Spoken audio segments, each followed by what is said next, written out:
नमस्कार। आज का हमारा टॉपिक है प्रायद्वीपीय पठार द पेनिनसुलर प्लेटो।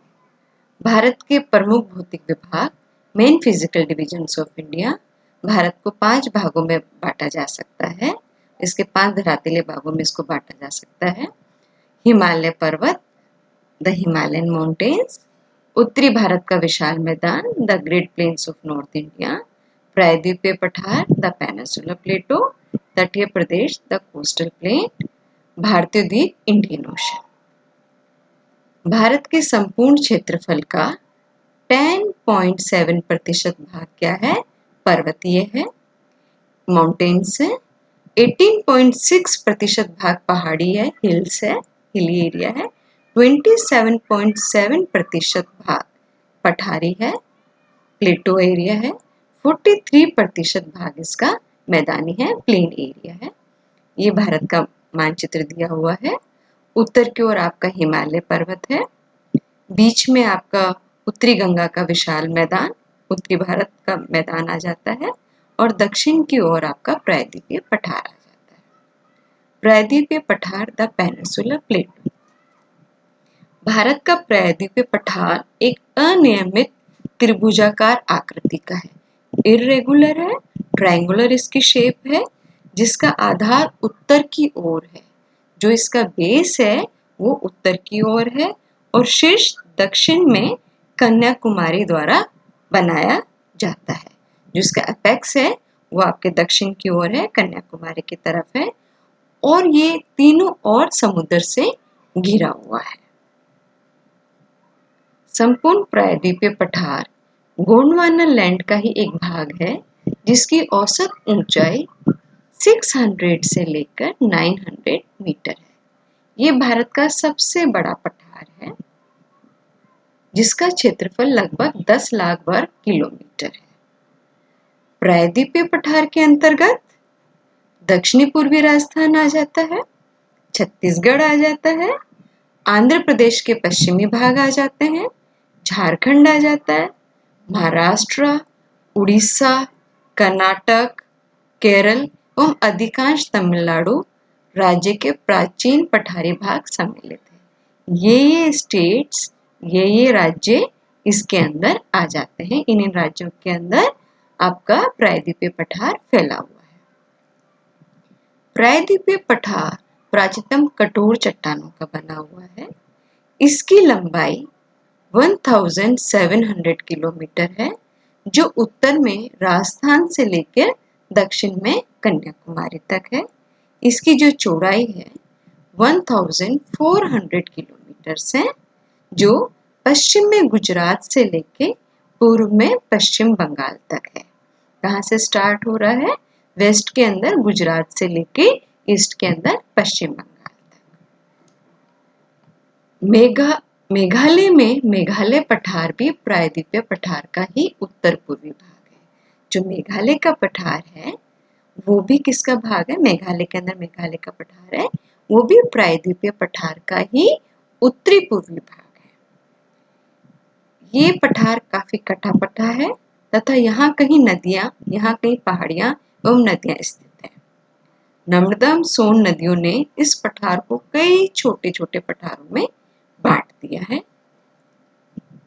नर्मदा के उत्तर में मालवा का पठार है तथा दक्षिण में दक्कन का पठार मिलता है।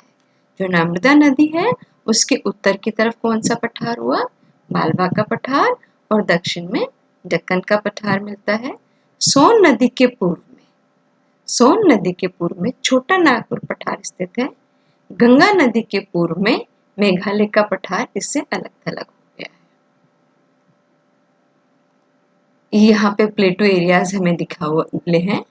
ये मालवा प्लेटो है, ये दक्कन प्लेटो है, ये तेलंगाना प्लेटो, ये बुंदेलखंड, बघेलखंड, ये छोटा नागपुर प्लेटो, और इस तरफ नॉर्थ ईस्ट की तरफ जाएंगे तो शिलोंग का जो पठार है, ये मेघालय पठार यहाँ पर आ जाता है। ये पूरा का पूरा आपका पेनिनसुलर प्लेटो का ही भाग है। प्रायद्वीपीय पठार के विभिन्न पठार। अब प्रायद्वीपीय पठार तो बड़ा हो गया, लेकिन इसके अंदर भी विभिन्न पठार पाए जाते हैं। पहला हम ले रहे हैं मालवा का पठार। ये लावा से निर्मित काली मिट्टी का पठार है। ये जो पठार है मालवा का, ये किसके द्वारा बना हुआ है? इसका ओरिजिन क्या है? वोल्केनिक है। ये लावा से निर्मित काली मिट्टी का पठार है और इसका ढाल उत्तर पूर्व में गंगा घाटी की ओर है। तो इस तरह जो इसमें नदियां हैं, इस पर बेतवा, पार्वती, काली सिंध, चंबल व उसकी सहायक नदियों ने बिहड़ खंड को रिवाइंस के रूप में परिवर्तित कर रखा है। तो इसका जो सामान्य ढाल उत्तर पूर्व दिशा में है, अतः इस पठार में बहने वाली नदियां उत्तर पूर्व की दिशा में बहती होकर यमुना नदी में मिलती है। इन नदियों के प्रवाह के कारण ये पठार अनेक स्थानों पर उबड़ खाबड़ बन गया है तथा बड़े बड़े बिहड़ खंड रिवाइंस के रूप इसमें पाए जाते हैं। चंबल नदी द्वारा निर्मित क्षेत्र, चंबल नदी है राजस्थान के अंदर। चंबल नदी द्वारा निर्मित क्षेत्र, इसी क्षेत्र की चंबल घाटी एक बहुत ही विस्तृत क्षेत्र में बिहड़ के रूप में प्रसिद्ध है। तो मालवा प्लेटो जो है, मालवा पठार का जो भाग है, जो चंबल नदी वाला भाग है, उस पे रिवाइंस बने हुए हैं, बिहड़ बने हुए हैं, वो भी इसी का एक भाग है। ये बिहड़ कृषि के लिए अयोग्य होते हैं। मालवा पठार का उत्तरी पूर्वी भाग बुंदेलखंड व बघेलखंड के पठार के नाम से जाना जाता है। उत्तर की तरफ जाएंगे तो बुंदेलखंड, उत्तर पूर्व की तरफ जाएंगे तो बघेलखंड के पठार आ जाता है। ये ग्रेनाइट ठोस चट्टान से बना है। इसकी समुद्र से ऊंचाई 800 मीटर है। इसके उत्तर पश्चिम में अरावली, नॉर्थ वेस्ट में क्या है? इसके अरावली है। और उत्तर पूर्व नॉर्थ ईस्ट में क्या है? इसका गंगा का मैदान है। छोटा नागपुर का पठार ये झारखंड में स्थित है। ये पठार झारखंड, दक्षिणी बिहार, मध्य प्रदेश और पश्चिम बंगाल में फैला हुआ है। कौन कौन से राज्य आ जाते हैं? झारखंड, बिहार, मध्य प्रदेश, पश्चिमी बंगाल के अंदर ये फैला हुआ है। इसके उत्तर पश्चिम में सोन नदी बहती हुई गंगा में मिलती है। तो इसके उत्तर पश्चिम में सोन नदी बहती हुई गंगा में मिल जाती है। सोन नदी है वो किस में जाकर मिल रही है? गंगा में जाकर मिल जाती है। राजमहल की पहाड़ियां उसकी उत्तरी सीमा बनाती है। दामोदर जो नदी है वो छोटे नागपुर पठार की प्रमुख नदी है। तो राजमहल की पहाड़ियां इसकी उत्तर पूर्वी सीमा बना रही है। इसकी उत्तर पूर्वी सीमा, हजारीबाग उत्तरी सीमा तथा महानदी दक्षिणी सीमा बनाती है। तो उत्तर पूर्व की ओर राजमहल की पहाड़ियां हैं, उत्तरी सीमा हजारीबाग की ओर बन रही है तथा दक्षिण के अंदर कौन सी है? महानदी इसकी दक्षिणी सीमा बना रही है। और दामोदर नदी इस पहाड़ की महत्वपूर्ण नदी है, प्रमुख नदी है। पहाड़ की औसत ऊंचाई 760 मीटर है, किंतु पार्श्वनाथ चोटी हजारीबाग के अंदर है, उसकी ऊंचाई कितनी है? 1365 मीटर ऊंची है। इसे भारत का रूर ऑफ इंडिया, रूर प्रदेश भी कहा जाता है। क्यों कहा जाता है? कि यहाँ पे बहुत सारे खनिज पाए जाते हैं। ये पठार खनिज पदार्थों में धनी स्टोर हाउस ऑफ मिनरल्स हैं। और यहाँ पे कौन कौन से मिनरल्स पाए जाते हैं? यहाँ भारत के प्रमुख खनिज अभ्रक, माइका, लोएस्क, आयरन और बॉक्साइट, कोल इत्यादि अधिक मात्रा में पाए जाते हैं।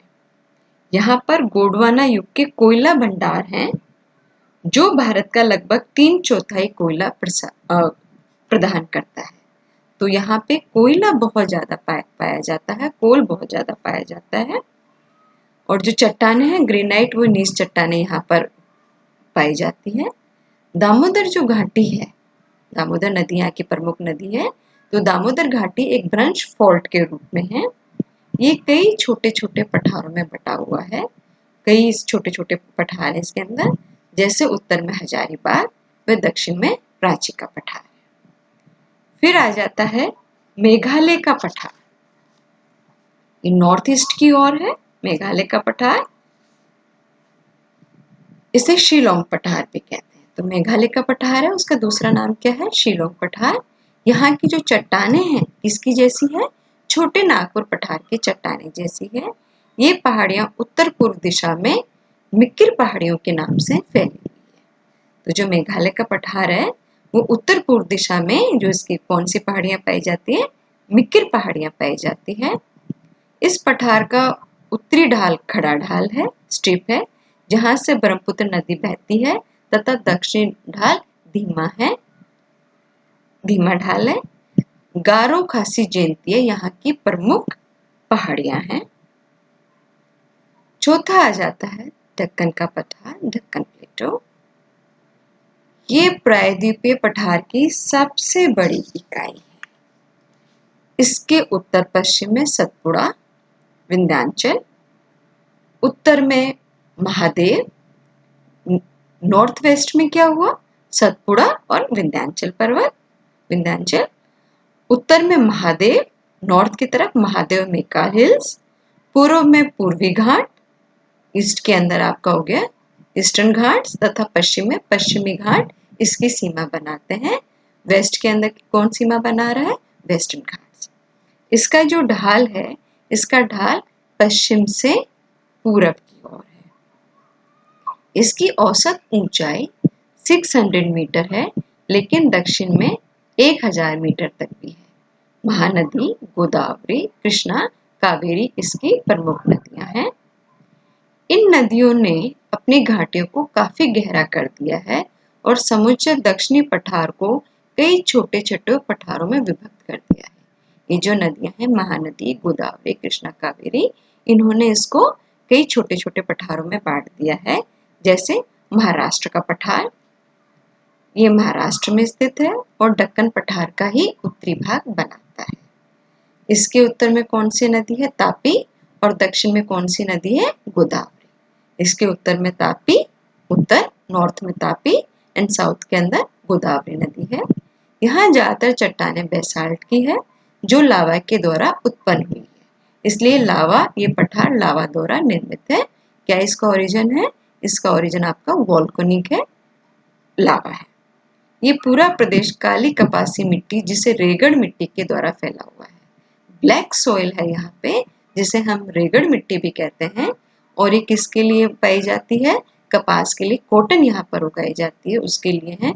काली मिट्टी में कॉटन सबसे अच्छी उगती है। तो ये पूरा प्रदेशी भाग जो है काली कपासी मिट्टी, जिसे रेगड़ कहते हैं, के द्वारा फैला हुआ है।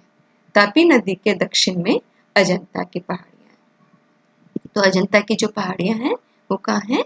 महाराष्ट्र के पठार में। अब आ जाता है कर्नाटक का पठार। ये हम दक्कन प्लाट पठार कर रहे हैं। कर्नाटक का पठार ये महाराष्ट्र के दक्षिण में स्थित है। इसे मैसूर का पठार भी कहते हैं। कृष्णा व तुंगभद्रा नदियां यहाँ पर बहती है। इस पठार को दो भागों में बांट सकते हैं। किसको? कर्नाटक के पठार को। मालनाद, ये एक पर्वतीय क्षेत्र है, हिली एरिया है, उसको हमने क्या कहा है? मालनाद, जो सघन वनों से घिरा हुआ है, फॉरेस्ट एरिया है। यहाँ पे हिली फॉरेस्ट एरिया है। ये पश्चिमी घाट के पास लगभग 64 किलोमीटर की चौड़ाई में फैला हुआ है। फिर आ जाता है मैदानी भाग। ये एक समतल मैदान है, प्लेन एरिया है। यहाँ ग्रेनाइट की छोटी छोटी पहाड़ियां पाई जाती है। इस पठार की दक्षिणी सीमा नीलगिरी पहाड़ी से मिल जाती है। फिर है तेलंगाना पठार। हम दक्कन पठार की बात कर रहे हैं। तीसरा इसका भाग है तेलंगाना पठार। ये आंध्र प्रदेश में पाया जाता है। गोदावरी नदी ने इस पठार को भी दो हिस्सों में बांट दिया है। उत्तरी भाग पहाड़ी विशेषता वाला है तथा वनों से ढका है। यहाँ पर वर्धा नदी बहती है।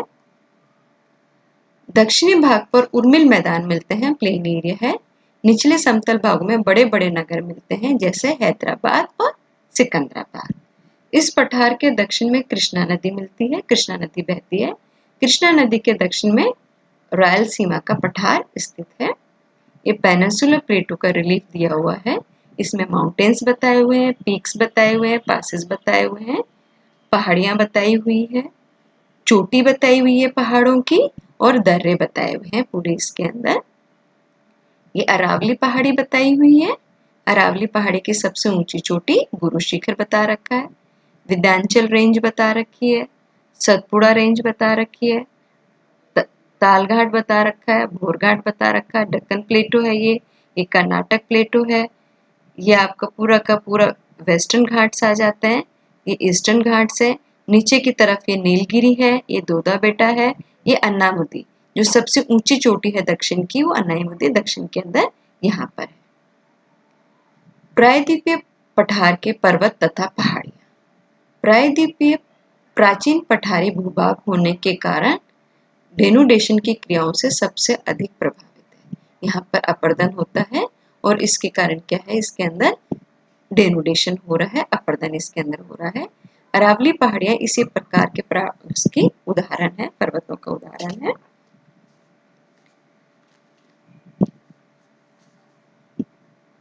अरावली जो पहाड़ियां हैं ये दक्षिण पश्चिम में अहमदाबाद से उत्तर पूर्व में दिल्ली तक लगभग, अरावली पहाड़ी जो है ये उत्तर पूर्व से दक्षिण पश्चिम दिशा से, उत्तर पूर्व से दक्षिण पश्चिम दिशा से 692 किलोमीटर लंबा पर्वत है जो दिल्ली से पालनपुर गुजरात के बीच फैला हुआ है।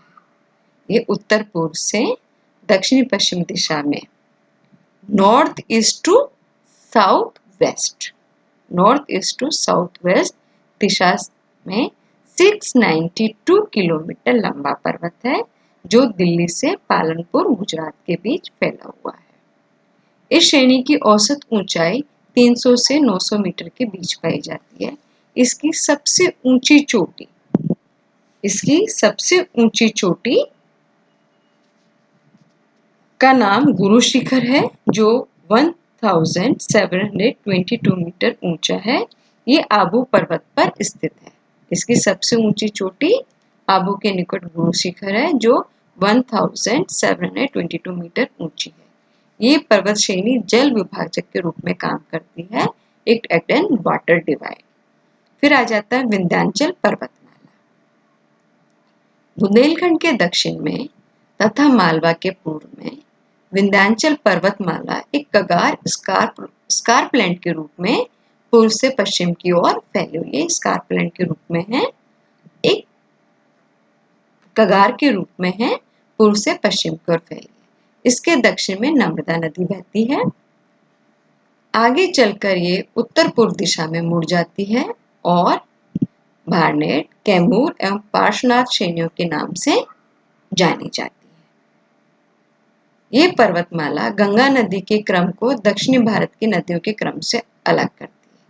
तो ये जो श्रेणी है विंध्याचल श्रेणी, ये किसको अलग कर रही है? दक्षिण की नदियों को अलग कर रही है और गंगा की नदियों को अलग कर रही है।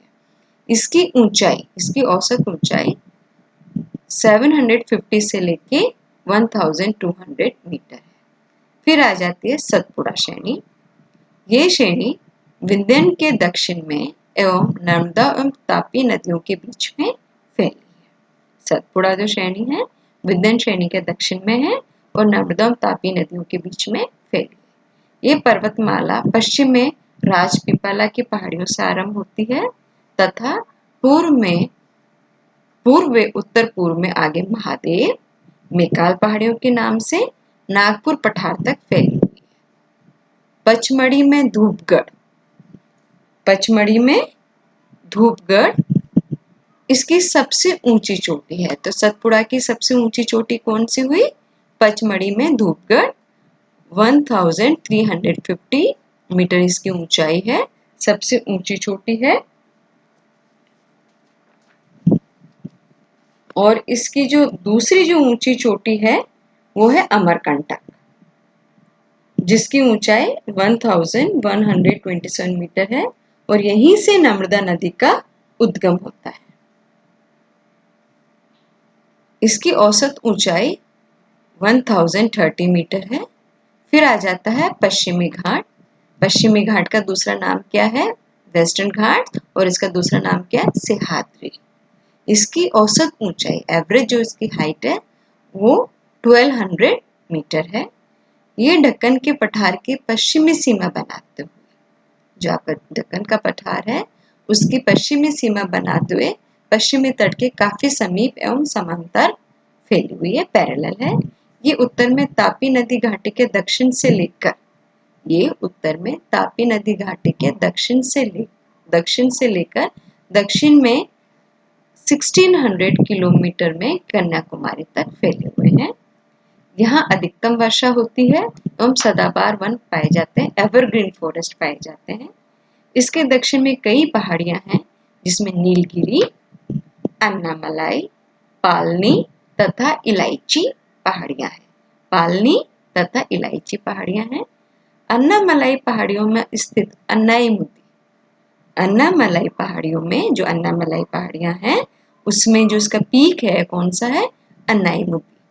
जो उसका शिखर है अन्नामलाई पहाड़ियों में स्थित अन्नाईमुदी 2695 मीटर शिखर दक्षिणी भारत का सबसे ऊंचा शिखर है। जो दक्षिणी भारत है उसका सबसे ऊंचा शिखर कौन सा है? अन्नामलाई पहाड़ियों में अन्नाईमुदी 2695।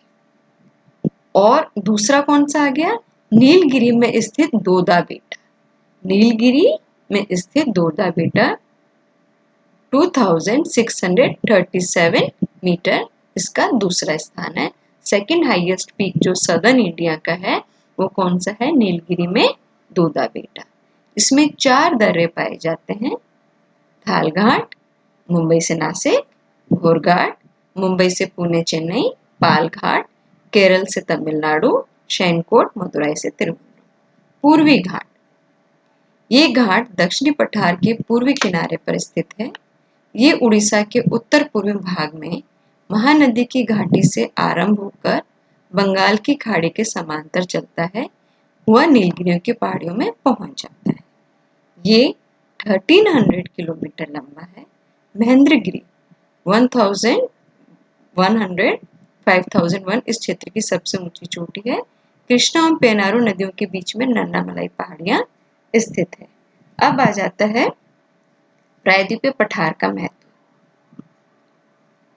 सबसे पहले खनिज, यहाँ पर ग्रेनाइट, नीज, बेसाल्ट, बलवा पत्थर, चूना पत्थर तथा अन्य कई प्रकार की प्राचीन चट्टानें पाए जाते हैं जिसमें विभिन्न प्रकार के खनिज उपलब्ध हैं। इसमें लोहा, मैग्नीज, अभ्रक, बॉक्साइट, सोना आदि प्रमुख है।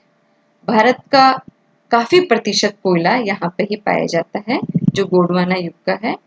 इसके अतिरिक्त भवन निर्माण के लिए उस श्रेणी का पत्थर भी यहाँ पे पाया जाता है। वन, फॉरेस्ट, प्रायद्वीप पठार के विभिन्न भागों में साल, सागवान, शीशम, चंदन, तेंदु के पेड़ मिलते हैं जिससे बहुमूल्य वस्तुएं प्राप्त की जा सकती है। कृषि, दक्कन ट्रेप में लावा से निर्मित काली रेगड़ मिट्टी मिलती है जो बहुत ही उपजाऊ है, अतः यहाँ पर कपास तथा गेहूं की खेती होती है।